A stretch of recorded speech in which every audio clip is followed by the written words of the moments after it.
Today we're gathering around the campfire with Jenna, a QHS admin whose life is as exciting and grounding as a hike through the mountains. What trails did she tread to reach these heights? Let's trek into the wilderness and discover the adventures that led Jenna to where she is today. Hi, I'm Jenna, and I'm with QHS. I'm part of the admin team. And today I'm going to discuss a little bit about my background and how I got to QHS. So first off, I'm half Swedish, half Portuguese. I was born in the 50s in Las Vegas, Nevada.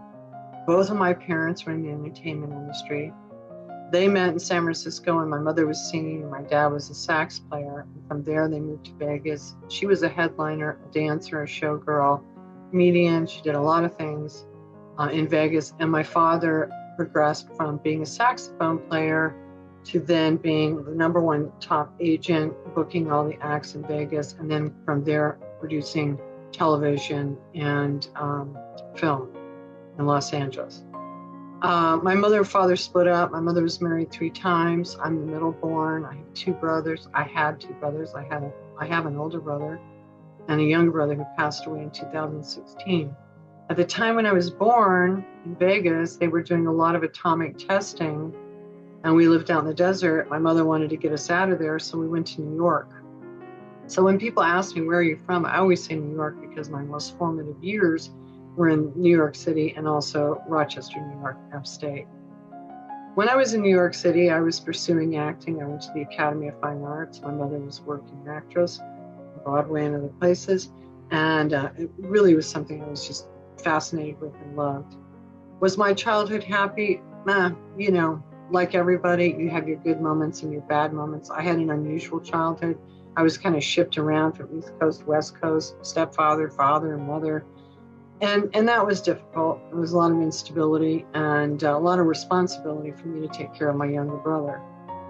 So from there, we moved to Rochester, New York. But when I was in New York City, even as a child, my mother had to look her best. So she was very holistic. She was juicing, and she was buying food from Brownie's, which was the only health food store in Manhattan at the time in the 60s. And so I grew up with that influence. And she was an avid reader, and she was very spiritual, and she was very creative. So I was very fortunate to have that. So we moved to Rochester, New York, and we had a little farm, and we grew a lot of our own stuff. And my mother would look outside and she'd go pick those dandelions over there. We're going to have that for dinner.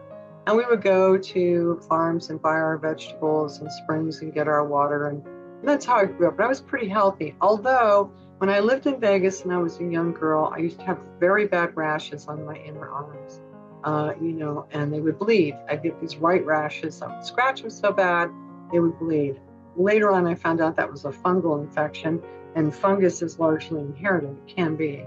So that cleared up later on, but I had that problem. So when I was about 18, we went to California. And from there, I went to Los Angeles to work with my dad in production and learn the film industry at a greater degree. And I was in Hawaii. I went to Hawaii on vacation, and I contracted a very bad case of hepatitis, of which I almost died from hepatitis. And they actually told my parents, she's not going to make it. And I did make it, and that was God's way of projecting me into the holistic health movement. So I became an avid reader. I started doing castor oil packs, polarity therapy, and doing everything to get well, and I got completely well. But I was very fascinated with the body. I actually should have been a doctor because for fun I would read everything about every organ function and everything I could get my hands on in reference to our physicality. So along with that, I was always a very spiritual child too. I started meditating, literally hitchhiking, when I was like 12, 13 years old, to meditation centers and started meditating and working on myself spiritually, which I think was part of my survival mechanism from some of the things I was going through in my childhood, which I don't want to get into because I'm not attached to the drama. Suffice it to say, I've done enough work on myself where I'm not impacted by my past, my childhood, I feel. And there were good moments as well. So I was very fascinated with holistic health, and I was acting and modeling around the world, and I traveled everywhere. I went to Switzerland, studied health modalities. I went to Mexico, I went to the Philippines, I went to China. I went to India. I spent time in India, and I got malaria there and was very, very ill. Got well in China, studied with some herbalists there. I had some work there anyway, so I went there. And then I went to the Philippines, and I was working with some health, people there. They actually asked me to move there and open up a health center in the Philippines. And I didn't do that. Obviously, I moved back to Los Angeles. But I, in conjunction with the creative industry, I was always fascinated with the health industry, and it's been like a dual career for me. And I ended up getting just about every virus you can imagine, like, bubonic plague, because I had horses. I moved to New Mexico when I was 28 and started my own film company and had horses there, and was riding my horses, got bit by something, was working in New York, flying back and forth. And I almost died on that too. Went to the hospital one day later, I wouldn't have been here.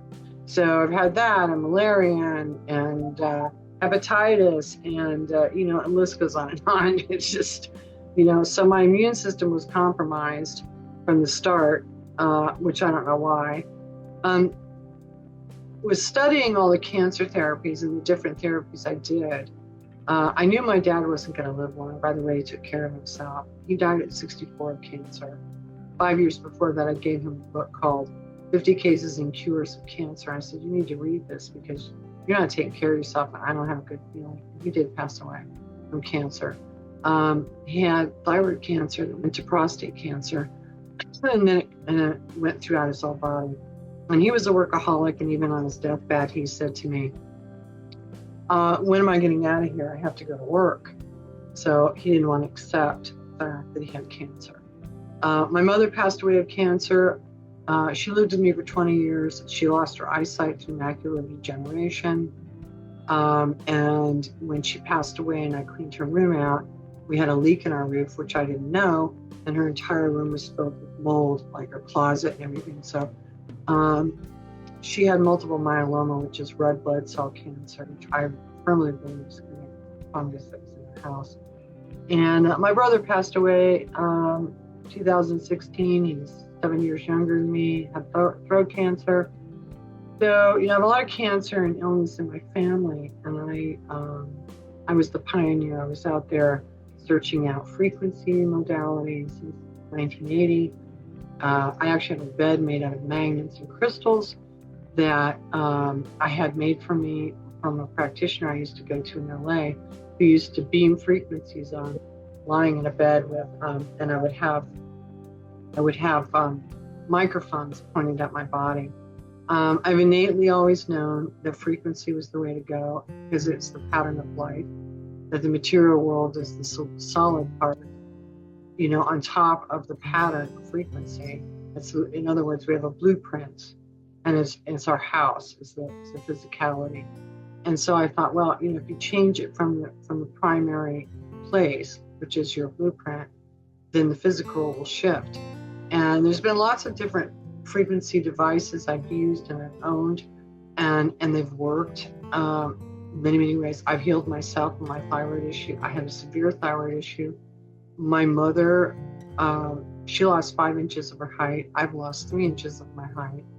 And now I have bone issues from accidents or forces. I have a lot of pain, my lower back, kind of a bulging disc, L4, L5. I have 19 pins and plates in this arm from a crushed wrist from a horse accident. And I have recently a knee problem from an accident with my horses, not riding them. I was pulled walking him through a park, and my foot got stuck under a tree root, under some leaves. And I was walking in the park, and a girlfriend of mine was walking with the horse. And I didn't want to let go of the rope because we were in the park flying, and I landed on my left side. And so now I've got a lot of pain in my left knee, and I use the V6 to help me with the pain, and a stretchy bandage that's got copper in it on my back and my knee, and it does help. But I'm really excited to be part of this project. I've always felt that I was going to be doing something very unique in the future. And since I was a child, I was actually kind of a strange kid. And I always had this innate feeling that, you're not here just to do anything. You're going to do something very specific. And that's how I feel. I feel like QHS is almost my second family, or my first family. I feel very connected to everybody. I'm very honored to be part of this project.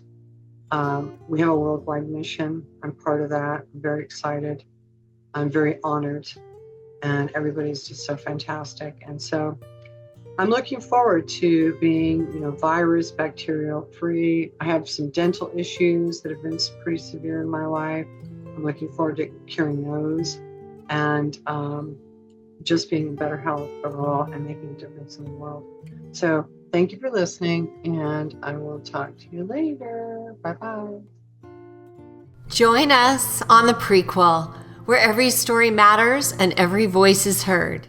Because here at QHS, we're all about healing, learning, and growing together.